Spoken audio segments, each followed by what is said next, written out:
দেখো, পরীক্ষায় বারংবার আসা প্রশ্নগুলোর মধ্যে এটাও একটা কিন্তু খুব কমন কোশ্চেন, ঠিক আছে। কিন্তু এই অঙ্কটাও অনেকেই ট্র্যাডিশনাল মেথডে করতে গিয়ে পার্মানেন্টলি কোমায় চলে গেছে, ঠিক আছে। তোমাদের যাতে কোমায় যেতে না হয় তার জন্য রয়েছে তোমাদের সাথে স্টুডেন্ট অ্যাফেয়ার্স কম্পিটিটিভ এবং শুভেন্দু স্যার। দেখো এগুলোকে আমরা কিভাবে করব। দেখো, যখন এরকম দেবে তুমি কি করবে, প্রথমটাকে সলভ করবে। প্রথমটাকে সলভ করলে কত আসছে দেখো, শুধু দেখবে যে প্রথমটার নিচে কত আসছে, অর্থাৎ হরে কত আসছে। দেখো হরে কত আসবে, হরে আসবে 2, ঠিক আছে।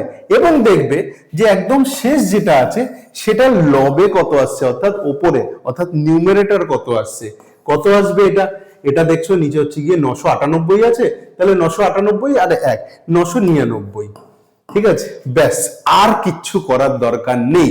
তাহলে কত হয়ে যাবে আমাদের আনসার, একদম শেষের যেটা লবে আছে অর্থাৎ 999 এবং প্রথমের যেটা হরে আছে অর্থাৎ 2। ব্যাস, এটাই হয়ে গেল আমাদের আনসার, ঠিক আছে। তো এইভাবেই কিন্তু তোমাদের সলভ করতে হবে পরীক্ষার হলেও।